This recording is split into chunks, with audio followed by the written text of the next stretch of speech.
I've always believed in what I call environmental unity, the idea of resonating with your environment, the idea of your environment supporting your life rather than distracting from it. Now for us, this is the Southwest, Southern California and Arizona. When we're home here in Malibu, everything feels right. I'm more relaxed and inspired and creative. And Tara relates it to my astrological geography and says it's because I'm living on my sun line. And maybe that's true. I don't know. I do know that I love to walk the beach and smell the sea, and on days we see dolphins or whales, it always feels like a special gift. When I'm on a talk show and the host asks what's important to me, I answer, my wife and family, and my writing and research, and tennis. Tara and I are just hackers, but we have a great time on the courts, and it's superior exercise. We're about evenly matched. One day I'll beat her, and the next day she'll humble me, but good. And we always applaud each other's good moves. I need to get out on the courts 2 or 3 times a week to clean the cobwebs out of my head so I can write. Of course, our whole family plays. Even Hunter takes formal lessons twice a week, and then he and I work together several more times. And he's going to beat us all one day. The idea here is an extension of Master of Life Winners Magalog, which is the magazine and catalog combination. So this is an experimental video log, I guess. Now we're going to share some information that I hope you'll find interesting and maybe of value. Then we're going to demonstrate some products, and at the end of the video they'll tell you more about the products. In my New Age career, I found that I have explored those things which most interested or scared me. And then in turn, I've turned around and researched them and shared them with readers. And thankfully, over the years, there's been a lot of readers, which has allowed me to keep doing it. So to begin, I'd like to take you on a tour of our home, because this is where this particular sharing is going to take place. Here above the beach, most homes have the bedrooms downstairs and the living quarters upstairs for a better view. Our decor is a mixture of Spanish, cowboy, beach decor, and your basic library with 8 major bookcases throughout the house.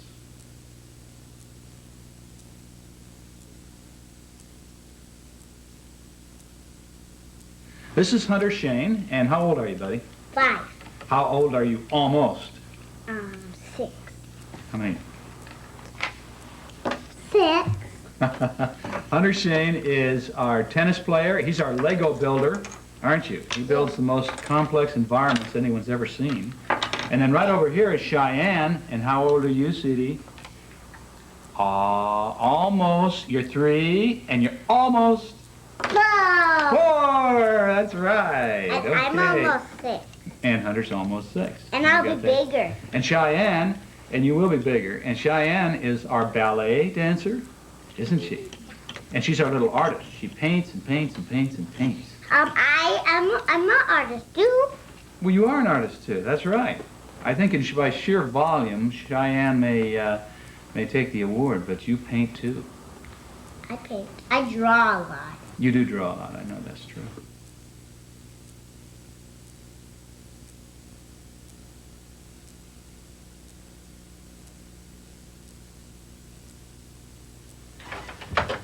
And as if you didn't know, we are in the process of taking a tour of the house. Tara gets stuck here in the edge of the kitchen. This is her workstation, so. Richard's is bigger, the studio downstairs, but I have a better view and I'm close to the food. I'm gonna hug you. Well, you want to hug us? Well, come in here. Cheyenne doesn't understand this touring of the house, does she? Oh! Who are you coming in to hug? You. Oh, I love my hugs. Mom needs one. Oh. Are you going to have them take a look out your window here and see what's out there? Is that cool? It's been raining again for a couple days, and after 6 years of drought, it's been welcome. Although last month the water came down out of the mountains and ripped out our fences. On a clear day, we look out at the Channel Islands off the Santa Barbara coast. At night, the kids like to watch for the lighthouse light to twirl around. Tara's going to show us her roses, although there's not a whole lot of them out at this time. Yeah, well, you guys want a rose? Yeah. There's I not- have the pink one and white one. Oh, you like the sterling over there? Okay, well, there isn't too many roses right now because they're just starting to come out. And with all the California rain, we're not... Okay, you gotta be real careful. Hold it up here. Up, my mama's fingers. That's it. Which one do you want, Hunter? That one's a pretty one. Okay, hold it up. No, no. You're gonna get stuck. Lazy eye.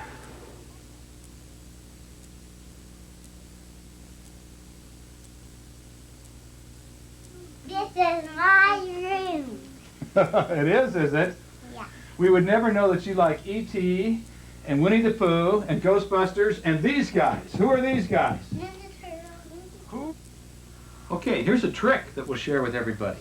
Okay. When we read at night, almost every night, what do? Cord. We record. We record the books that we read, and we don't record on anything very fancy. This is our recording machine, and what we do is we just simply lay this on Daddy's chest, don't we? Yeah. And then we read the books, and we end up now with hundreds of stories that you guys can listen to at any time you want to, right? Yeah. And if Daddy can't read some nights, you've still got a story. What do you think about that? It's good. It's When good, are you gonna read and that is good. I'm going to read. Oh, you want me to read now? Even if we're filming, you want me to read about how Kermit studied a picture of a gray stone castle. It must have been a great place to live. Boy, he thought, you'd never run out of rooms to explore. I wonder what's behind the castle. I wish I could see. All right, here's where William and Travis, our two older ones who are living at home. This is where they hang out, their den of iniquity here in the back of the house. Aren't you guys glad to be on camera? Oh, yeah. I thought so. Loads of fun. And you can tell by the wall basically what they are interested in.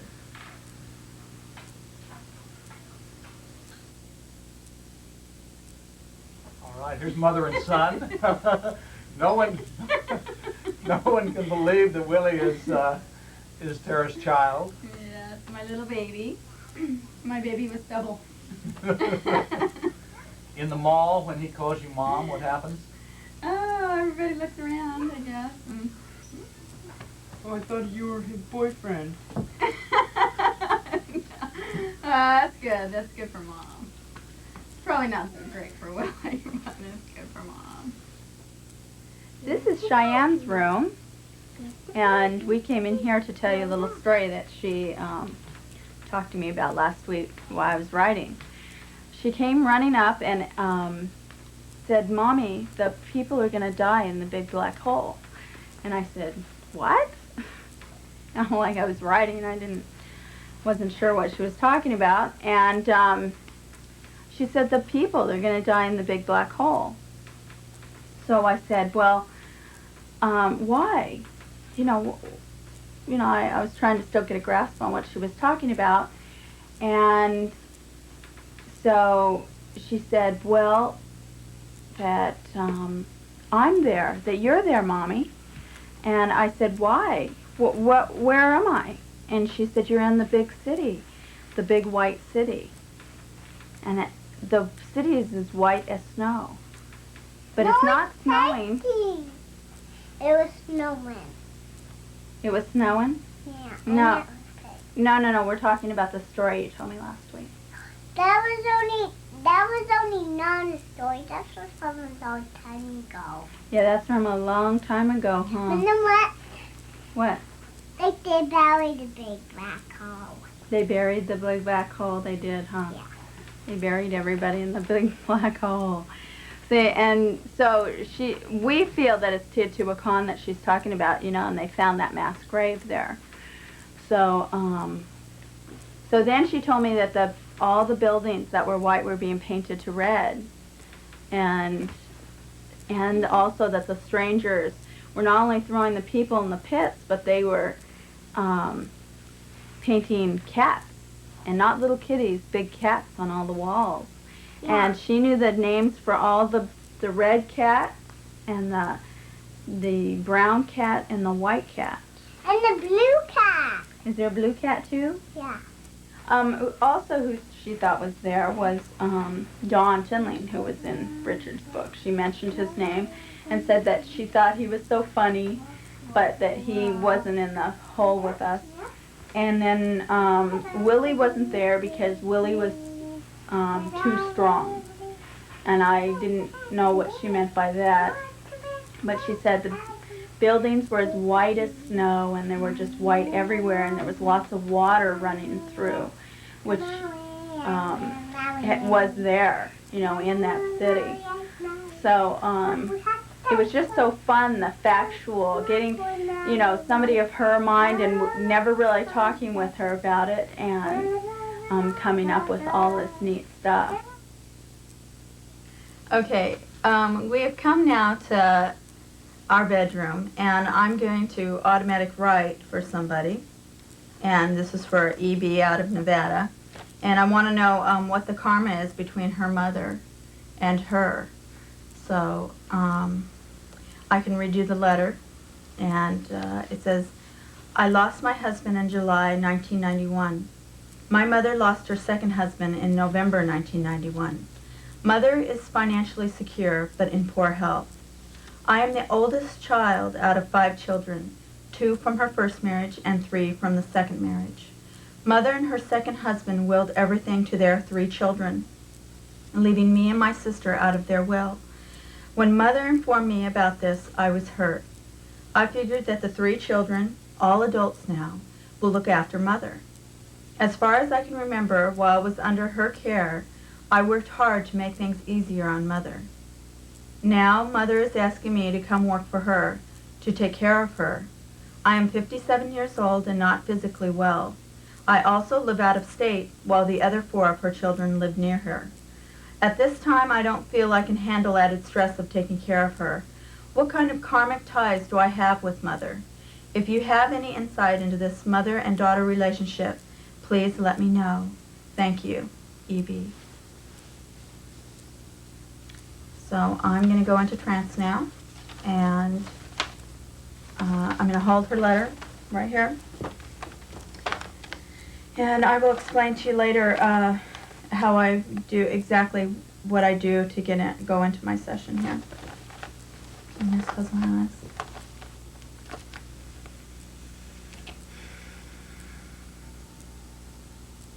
When I channel with automatic writing, I go to a special room I mentally created long ago. I call it my temple room. When I originally started to create this subjective environment, I thought about elegant surroundings, or better yet, something Spanish that would feel warm and comfortable. Instead, in an altered state of consciousness, my sanctuary just automatically manifested as a cave. A bright and cheery cave-like room where I feel very peaceful. I've never seen furnishings like those in my temple room. They too just sort of appeared and seemed to relate to an ancient Eastern civilization. When I begin automatic writing, I find a quiet and comfortable place. I have 1 notepad and 2 pens sitting on my lap, and I know exactly what I want to learn in the altered state. I write my questions at the top of the page. If I'm seeking knowledge about someone I don't know, I use their letter, or a piece of clothing as a touchstone, which I hold. Of course, this is combining psychometry and automatic writing. I close my eyes, breathe deeply, relax my body, and I keep breathing deeply until I feel like I'm tumbling through space. Then I keep tumbling until I come to my gray stone steps. I reach out and feel the steps, and it seems that I literally feel the solid stone. Then I start to ascend the steps to my temple room. My guide Abenda meets me at the entrance. We hug and walk inside. If I'm seeking personal awareness or knowledge about my family or friends, I work right here. But if I'm doing a reading for someone I don't know, Abenda walks me out the back entrance of the cave and down a path to a glass structure, which we call my garden room. The garden is full of plants and intense white light. Abenda says she wants no negativity in my temple room, and when working to find answers for others, it often means meeting with entities who are still earthbound, so we meet them out here. For these readings, we call in a guide or someone who loved the entity in life. When they arrive, I vividly perceive this person seated next to me on a settee. Then I ask questions and let them write with my hand. It's an exhilarating encounter. I know from hundreds of direct experiences that automatic writing often helps you to obtain awareness about your direction, and sometimes just knowing the cause of a karmic situation is enough to help you accept the effect or find peace. I should point out that I don't do outside readings for a fee, but only to write about in my column in Master of Life Winners magazine. For those seeking answers through this medium, I suggest that you develop your own ability. If you have an aptitude for automatic writing, like any other ability, it is a matter of practice, and lots of practice. This is the automatic writing I received. Anyway, E is a really sweet woman. I don't know why some people need to go through so much unnecessary pain. She really loves her mother and can't imagine the feelings not being reciprocated. She has many ties and lifetimes with the mother and also her stepfather. She isn't particularly fond of her stepfather right now, but she was always kind to him and made sure she didn't interfere with her mother's happiness. She really loves her other siblings also. She knows it was just a casual slight, but will affect E for a very long time, leaving her out of the will. It's not the possessions or the money, it's the feelings and the betrayal. With her mother, she was orphans in their last life together in Madagascar, and they helped each other through thick and thin.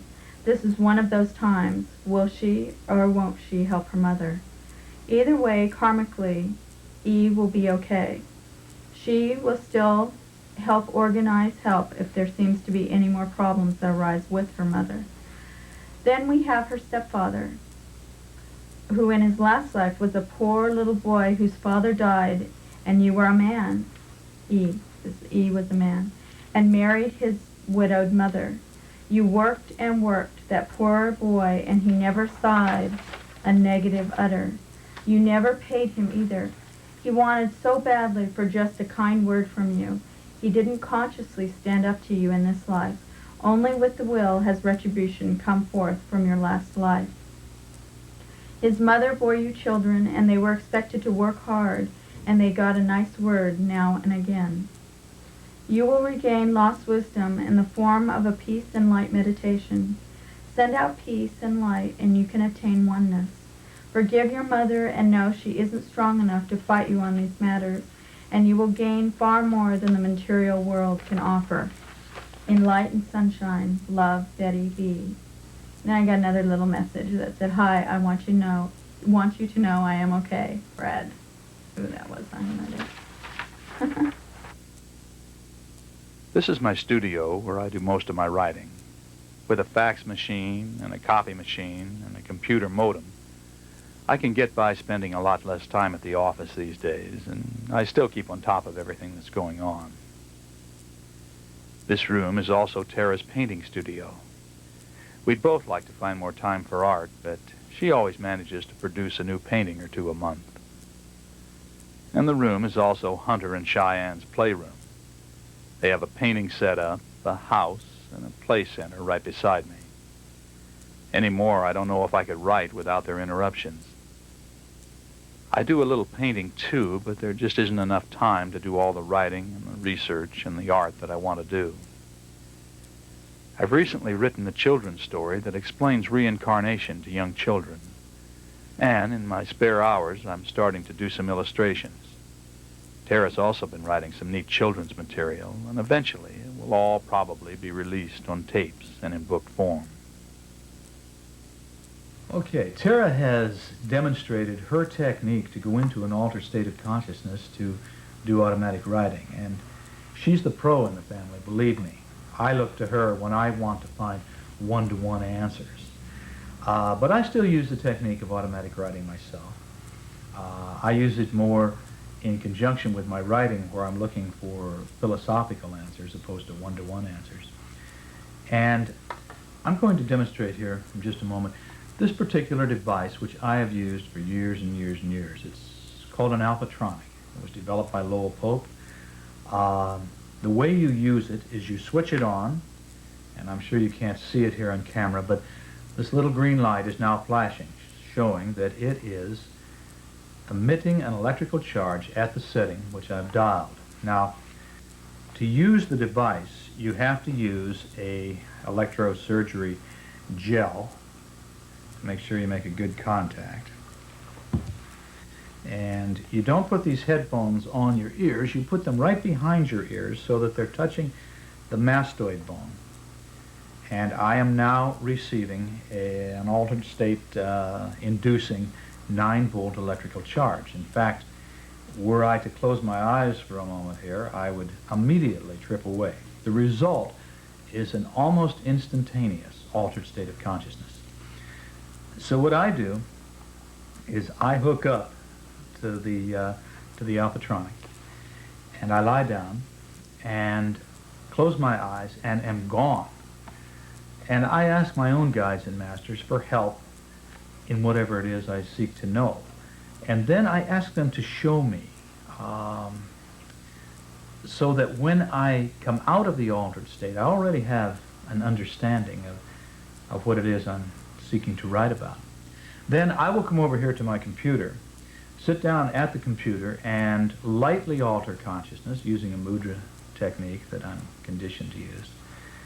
And I am writing at the same time I'm getting help. I'm writing about something I already understand, but I feel that I'm still being channeled, a lot of assistance from the other side. Yet it comes through in my terminology, my language, so I don't have to do as much rewriting. Anyway, an alphatronic, and at the end of the tape, I guess we'll tell you more about it. And I may be too deep into a trance to even do this. This is called a RelaxoMate, and you can probably see these blinking red lights. This is a quick, fun way to go into an altered state of consciousness. Tara's the one that should be here talking about this because she's the one that's in love with this particular instrument. It's called, as I say, Norm Shealy's device, a RelaxoMate. It comes nicely packaged. It's got 4 of Norm's tapes, which are very good tapes, along with the glasses. Now, the glasses have a timer, 15, 30, or 60 minutes. You can set the pacing. It's a photok stimulator in actuality, just like a brainwave synchronizer.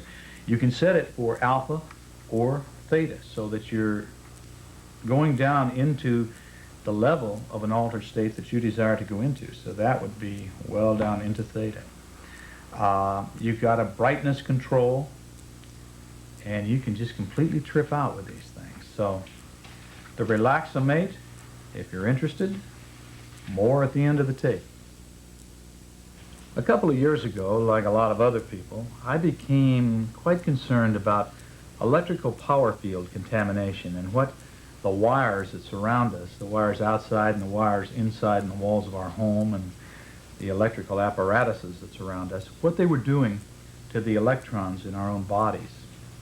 And so I started to look into it, to read about it, and ask people that had some knowledge of this.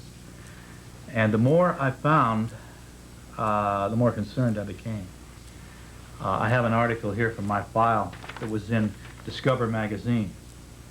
And this article alone would be enough to make any sane person sit up and take notice.